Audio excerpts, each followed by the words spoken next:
မင်္ဂလာပါဇီဝဗေဒလေ့လာသူအားလုံးကိုကြိုဆိုပါရစေ Grade 11စနေဟောင်းဇီဝဗေဒအခန်း1အပိုင်း9စာမျက်နှာနံပါတ်9ကနေ10အထိကိုဆက်ပြီးလေ့လာကြရအောင်ဒီနေ့သင်ခန်းစာကိုမလေ့လာခင် Chapter 1 Part 7နဲ့8မှာလေ့လာခဲ့တာလေးတွေပြန်စဉ်းစားကြည့်ကြရအောင် The root အမြစ်အဖွဲ့အကြောင်းကိုလေ့လာခဲ့တယ်အမြစ်အဖွဲ့မှာ tab-root system ရေတောင်းမြစ်အဖွဲ့ရှိမယ် adventitious roots မူကြားမြစ်တွေရှိမယ် adventitious type မူကြားမြစ်အုပ်စုဝင်ထဲမှာပါတယ် fibrous root အကြောင်းတွေရှိမယ်နောက် region of the root tip အမြစ်ထိပ်ဖျားလေးရဲ့အပိုင်းကိုအပိုင်း၄ပိုင်းခွဲတာတွေလေ့လာခဲ့ရတယ် root cap အမြစ်ထိပ်ဖုံး region of cell division or meristematic region cell ကွဲပွားတဲ့နယ်အကြောင်းရဲ့ cell ရှည်လျားနယ်အကြောင်းရဲ့ဆဲရစ်မာနဲ့ကွဲပြားနယ် region of maturation or differentiation အကြောင်းတွေရဲ့လေ့လာခဲ့ရတယ်အဲ့တော့ part 7နဲ့8အတွက်လေ့ကျင့်ဖို့မေးခွန်း link လေးကိုချပြီးတော့ပေးမယ်အချိန်9မိနစ်လောက်ယူပြီးတော့ဖြည့်ကြည့်ပါအောင်အဲ့ဒါလေးဖြည့်ကြည့်ပြီးသွားလို့ရှိရင်modify roots အကြောင်းကိုဆက်ပြီးတော့လေ့လာကြမယ် modify roots ထူကဲသောအမြင်များစာမျက်နှာနံပါတ်9မှာရှိတယ် page number 7မှာရှိတယ်ထူကဲမြင့်များအကြောင်းကိုစလေ့လာမယ်ထူကဲမြင့်မှာနှစ်ပိုင်းကွဲတယ် modify tab-root နဲ့ modify adventitious roots ထူကဲရေတောင်းမြစ်တွေနဲ့ထူကဲမူကြားမြစ်တွေဆိုပြီးတော့အပိုင်းနှစ်ပိုင်းခွဲတယ် modify roots ရဲ့ definition လေးကြည့်ရအောင်ထူကဲမြစ်တွေရဲ့အကြောင်းကိုကြည့်ရအောင် The roots of some plants that perform various functions in addition to their normal ones သူတို့ရဲ့ပုံမှန်လုပ်ငန်းအမြစ်ရဲ့ပုံမှန်လုပ်ငန်းအပြင်ထပ်ပြီးတော့ကြတော့လုပ်ငန်းမျိုးစုံထမ်းဆောင်ရတဲ့အပင်ရဲ့အမြစ်တွေအကြောင်းအမြစ်မှာပုံမှန်လုပ်ငန်းရှိတယ်အဲ့ဒီလုပ်ငန်းအပြင်အပိုထပ်ပြီးတော့နောက်ထပ်လုပ်ငန်းမျိုးစုံလုပ်ရတဲ့အမြစ်ကထူကဲတဲ့အမြစ်ပဲအဲ့တော့ထူကဲမြစ်ကိုလေ့လာတော့မယ်ဆိုလို့ရှိရင် function of the roots ကိုသိရမယ်အမြစ်ရဲ့လုပ်ငန်းကိုသိရမယ် normal function ကိုသိရမယ်အမြစ်ရဲ့ပုံမှန်လုပ်ငန်းကိုသိမှထူကဲလားမကဲလားလို့ဆုံးဖြတ်တတ်မယ်အဲ့တော့အမြစ်ရဲ့ပုံမှန်လုပ်ငန်းတွေကိုစာမျက်နှာနံပါတ်10မှာရှိမယ်အမြစ်ရဲ့လုပ်ငန်းစဉ်3မျိုးရှိတယ် encourage absorption food storage အစာတွေကိုသို့လောင်ကုတ်တွယ်စုပ်ယူသို့လောင်တဲ့အလုပ်တွေကအမြစ်ရဲ့လုပ်ငန်းစဉ်တွေဖြစ်တယ် encourage ကုတ်တွယ်ခြင်းမှာ anchor the plant family in the soil မြေစီလွှာထဲမှာအပင်ကိုခိုင်မြဲအောင်ကုတ်တွယ်တယ်အမြစ်ရဲ့ပုံမှန်လုပ်ငန်းတွေကတော့ encourage ကုတ်တွယ်ခြင်း absorption စုပ်ယူခြင်းစုပ်ယူတဲ့ absorb water and mineral from the soil မြေစီလွှာထဲမှာရေနဲ့ပျော်ဝင်ရေနဲ့သတ္တုဓာတ်စားဓာတ်တွေကိုစုပ်ယူတယ် food storage အစာသိုလောင်ခြင်းမှာ store a certain amount of food လိုအပ်တဲ့အစာပမာဏအချို့ကိုသိုလောင်တယ်အဲ့တော့အမြစ်ရဲ့ normal function တွေဆိုလို့ရှိရင် encourage absorption food storage အဲ့ဒီအမြစ်ရဲ့လုပ်ငန်းတွေ normal function တွေအပြင်အပိုထပ်ဆောင်ပြီးတော့တခြားအလုပ်တွေလုပ်ရတဲ့အမြစ်ဆိုရင် modify roots ထူကဲမြစ်တွေလို့ခေါ်တယ်အဲ့တော့အမြစ်ရဲ့လုပ်ငန်းတွေအကြောင်းလေ့လာပြီးသွားပြီးရင် economics important လေးကိုတက်လက်စာတဲ့လေ့လာထားရအောင်ဒီ chapter 1မှာအမြစ်ရဲ့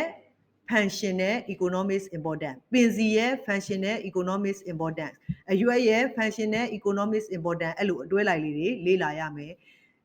ခုလေ့လာနေတာကအမြစ်ရဲ့ function နဲ့ economics important economics ကို commercial လို့လည်းသုံးတယ် economics importance or rule အမြစ်ရဲ့စီးပွားရေးအရာအရေးပါအရာရောက်မှုစာမျက်နှာနံပါတ်10မှာပါတယ်ကြည့်ရအောင်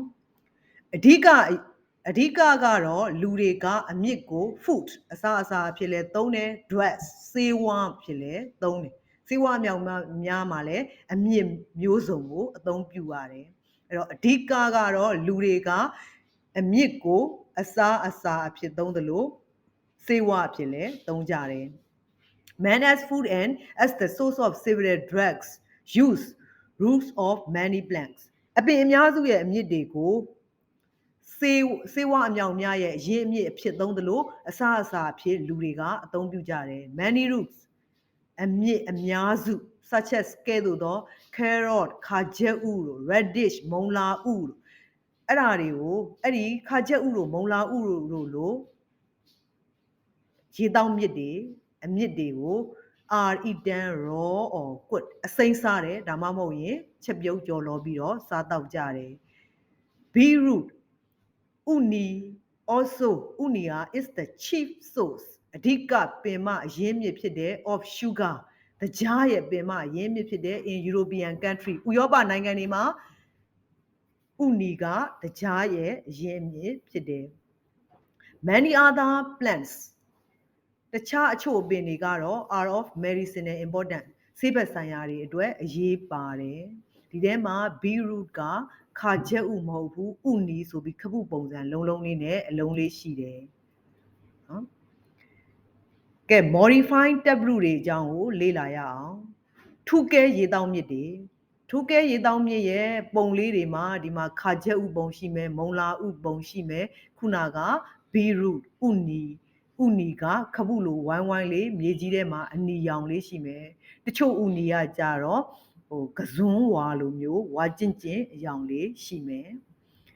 ထူးကဲရေတောက်မြစ်တွေအကြောင်းစာမျက်နှာနံပါတ်9မှာရှိမယ် The taproots of biennial and perennial နှစ်ရာသီခံပင်နဲ့နှစ်ရှည်ခံပင်ရဲ့ရေတောက်မြစ်တွေဟာ become thick and fleshy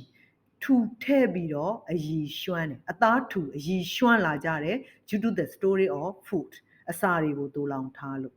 အဲ့တော့ထူကဲရေတောက်မြစ်တွေက thick and fleshy အသားထူအရည်ရွှမ်းတယ်အစာတွေတိုးလောင်ထားလို့ storage of food storage လောက်ထားလို့မို့လို့အသားထူအရည်ရွှမ်းတယ် these roots အဲ့ဒီအမြစ်တွေကို assume various shapes ပုံသဏ္ဍာန်မျိုးစုံတွေ့ရတယ် carrot ဥဝါ radish မုံလာဥတို့ sugar beet ဥနီတို့ရှိမယ်အဲ့တော့ပုံလေး၃ပုံဆွဲရမယ်ခါကျက်ဥရယ်မုံလာဥအဖြူရယ်ဘီရူဥနီပုံလေးရယ်ဆွဲရမယ်ပုံဆွဲနည်းအစစ်စစ်လေးကိုလေ့လာပြီးတော့စာအုပ်ထဲမှာချပြီးပုံလေးကိုတေချာဆွဲထားမယ်ပုံဆွဲပြီးရင်တော့ caption တက်ရတယ်ပုံရဲ့ခေါင်းစဉ် caption လေးမမေ့အောင်တက်ပေးရတယ် level လေးတွေပိုင်းလည်းမှန်ကန်အောင်ထိုးပြီးတော့မြားလေးထိုးပြီးတေချာတက်ရမယ် modify advantageous root တွေအကြောင်းကိုဆက်ပြီးတော့ကြည့်အောင် pro root ဂိုင်းထောင်မြစ် for example banyan tree ညောင်ပင်ဂိုင်းထောင်မြစ်ရဲ့ example ကညောင်ပင်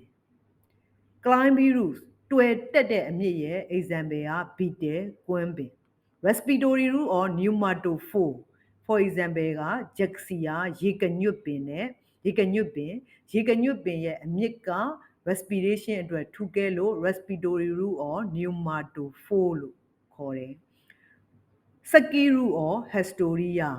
သိစုပ်တဲ့အမြစ်ရဲ့ example ကဒေါဒါရွှေနွယ်ပင် parasitic plants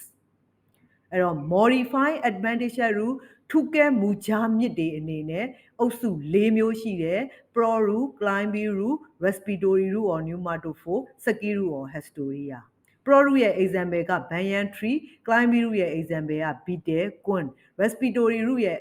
example က jaxia ရေကညွတ် saki root ရဲ့ example ကဒေါဒါရွှေနွယ် pro root ဂိုင်းထောင်မြစ်တွေကညောင်ပင်တွေမှာအပင်ကြီးတစ်ပင်လုံးကိုမှရှိတဲ့အကိုင်းခတ်တွေကိုထောက်ပံ့ပေးဖို့ထူကဲတဲ့အတွက် function မှာ support အတွက်ထူကဲတယ် modify function က support climbing root မှာလည်းအဲ့လိုပဲကွန်းပင်ရဲ့အစစ်တွေကထွက်တဲ့မူကြားမြစ်တွေကတွယ်ကတ်တယ်တွယ်ကတ်ပြီးတော့တစ်ပင်ကိုထောင်မှတ်အောင်ထောက်ပံ့တဲ့နေရာမှာထူကဲလို့ modify function က support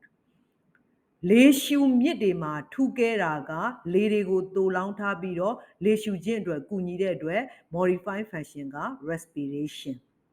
သိစုပ်မြစ်တွေမှာကြတော့အစာအာဟာရတွေကိုလက်ခံပင်စီကနေပြီးစုပ်ယူတဲ့အတွက် modify function က absorption ဒါလေးမှတ်ထားမယ် ခုဒီနေ့သင်ခန်းစာအနှစ်ချုပ်အနေနဲ့ modify rules ထူးကဲအမြစ်တွေအကြောင်းကိုလေ့လာတယ် modify tab rule တွေရှိမယ် modify advantage rule တွေရှိမယ်နောက် function of root ကိုလေ့လာရတယ် economics important အကြောင်းကိုလေ့လာတယ်အဲ့ဒါလေးတွေလေ့လာပြီးပြီဆိုရင်တော့ဒီလေ့ကျင့်ရမယ့်မေးခွန်းလေးတွေ၅ခုကိုအိမ်စာအနေနဲ့ဖြေထားမယ်နံပါတ်1မေးခွန်းလေးက define modify rules ထူးကဲမြစ်ရဲ့အကြောင်းကို definition ဖြေပေးရမယ်2မှတ်တန်နံပါတ်2မေးခွန်းလေးက explain the normal function of the root အမြစ်ရဲ့ normal function ပုံမှန်လုပ်ငန်းအကြောင်းကိုရှင်းပြရမယ်2မှတ်နောက်နံပါတ်3ကတော့ briefly state the economic importance of root အမြစ်ရဲ့ economic important အကြောင်းကိုပြည့်ပြည့်စုံစုံလေးတော့နည်းနည်းလေးတော့စာလေးရှင်းပြရမယ်2မှတ် briefly အနှစ်ချုပ်အတူချုပ် state ဖော်ပြပါဆိုပေမဲ့ economic important အကြောင်းကိုတော့စာလေးနဲ့ရှင်းပြရမယ်2မှတ်နောက်နံပါတ်4က give diagrams to show the modified tab root and ပြီးတော့ state why they are thick and fleshy modified tab root ကိုပုံကိုဆွဲပြည့်ပြည့်စုံစုံပုံလှလှပပလေးဆွဲမယ်တားကြီးတော့လှပနေစရာမလိုပါဘူးသဏ္ဍာန်လေးတူပြီးတော့ကြည့်ကောင်းရမယ်နောက် state why they are thick and fleshy သူတို့ဘာလို့ထူထဲပြီးတော့အသားထူရေရွှမ်းတာလဲဘာကြောင့်လဲ story of food အစာတွေတူလောင်ထားလို့အဲ့ဒါလေးဖြည့်ပြရမယ်2မှတ်နောက် list the type of modify advantage rule တွေကိုစရင်းပြုစုပေးပါ list တို့ name လို့ဆိုနာမည်တွေရေးပေးရမယ်နောက် mention ဖော်ပြပါအောင်တဲ့ the example တွေလည်းရေးပေးရမယ်ဒါလေးက2မှတ်ဒီမေးခွန်းလေးတွေကိုအင်စာအနေနဲ့ဖြေထားမယ်အခုလိုသင်ခန်းစာကိုအဆုံးထိအားစိုက်ပါးစိုက်နားထောင်ပေးတဲ့အတွက်ကျေးဇူးအများကြီးတင်ပါတယ်နောက်ဗီဒီယိုတွေမှာပြန်ဆောင်ကြရအောင်နော်